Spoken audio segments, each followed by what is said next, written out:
You've got a nice new Carplay unit for your motorcycle. This could be built into the bike, like on some Indians, Harley Davidsons or Hondas, or it could be a third-party unit such as the Chiji, the Carplay, or a host of others that seem to be winging their way from China and Japan in a flurry. Question is, what apps do you use on them that are good for a motorcycle? If you're new to Carplay, then I suggest you take a look around the YouTubes for the basics of Carplay.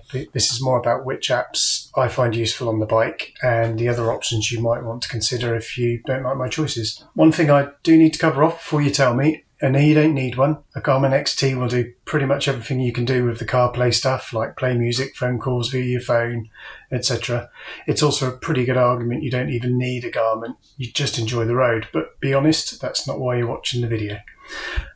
Broadly, I think there are 4 categories of apps you can use on a bike, which are comms, music, conditions, meaning weather, and navigation, with that last one probably being a biggie. So in terms of comms, 3 main ones I use. There's the phone app, the essential, with fall detection in the new iPhones, even more useful.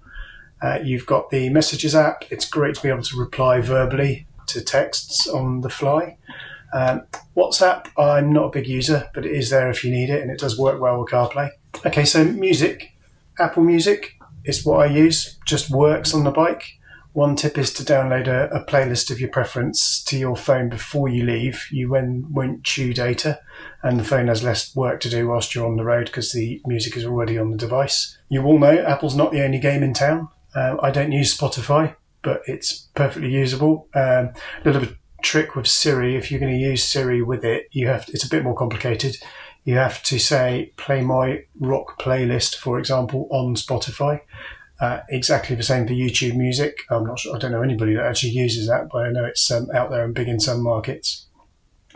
Apple Podcasts, pretty useful if you just want to set up a podcast before you go. You've got something interesting and decent to listen to whilst you're on the road. Pretty much the same with audiobooks like Audible. You can do the same thing. Tidal is another music one. I'll be honest here, that's all about high quality music, which is a bit pointless as you'll be using it with a set of small speakers in a helmet. But if that's where all your stuff and your playlists are, it's got a CarPlay capability. So third category is conditions. And I was a bit cynical about this when you first start using it. So there's a couple of apps. I don't use one, I do use the other. Weather on the Way is pretty well known actually. It's a combined navigation and weather app, and you just put in your destination, it tells you the weather on the way. Pretty similar, not similar at all. My Radar is the one I do use, and that's really just a weather map of what's coming. And I know there's going to be people out there that say, well, just look in front and look up, that great big black cloud, that's going to be rain. You're right, but you don't know what the other side of the mountain, you don't know what's coming down the phone. Sometimes you stopped for a coffee or you just pulled over at the side. It's dead easy just to call up My Radar, have a look, see what's on your way, and hopefully see that it's not coming your way, or it might just influence when you stop for half an hour just to grab a coffee. Personally, I do think they're a bit of a novelty. I've got the app in my head called Big Black Cloud Ahead, but I do use it. So the final category is navigation. Waze is great for traffic awareness and a huge community, so alerts are very up to date. Apple Maps, very pretty, well integrated into CarPlay and the default as well.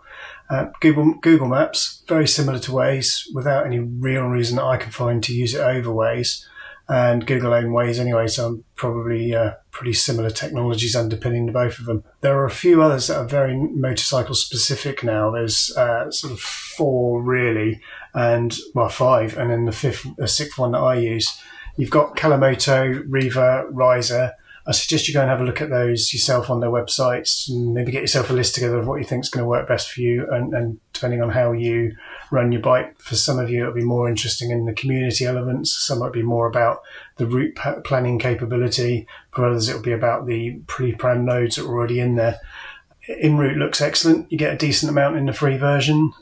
Scenic looks very pretty. I don't know enough about it, but again, it's a very polished app. My go-to is My Route app. I've been following it a long time. I've been planning routes in it for a long time. Far better than Garmin Basecamp free type stuff. I think it's pretty much free to set up for an initial account, and you can do all your route planning. The bit you need to pay for is the navigation on CarPlay. So it's not a free app. And it's my preferred motorcycle navigator because I plan a lot of trips and it's absolutely superb for doing that. You can choose the type of maps you're going to use, whether it's TomTom maps or Garmin maps or OpenStreetMap or Google Maps. You do get offers come along as well for lifetime membership, and it's got a good free version, but you just need the CarPlay navigation side from the paid version. So do your research on that. I use it a lot. They're not paying me to recommend it, but it's just the one I use.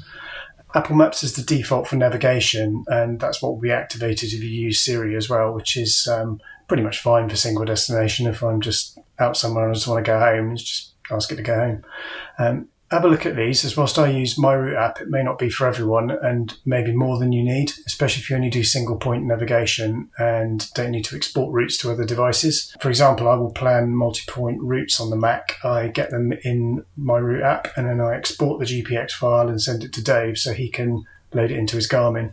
What's also cool about MRA, as it's known, is that you can choose to calculate the routes in different maps. So if Dave's running a Garmin, I would choose the Here Maps calculation, which is what Garmin uses, meaning we end up on the same roads. I say that unless to say Dave decides he's going to go random, as sometimes happens. I'll pick him up at the campsite. Final thing to remember is that many of these apps come alive when Siri is brought into the mix, meaning you barely need to touch the screen and can rely on the headset. And phone connections do all the hard work whilst you keep your eyes on the road. On my setup, pressing the indicator cancel button on the Chiji Play or tapping the bottom button on my headset brings up the Siri listen mode.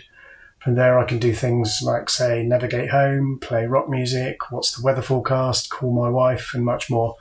So have fun. I've kept this brief and I hope you enjoy making the best choices for your riding style and setup. Happy to have lots of conversation in the comments below.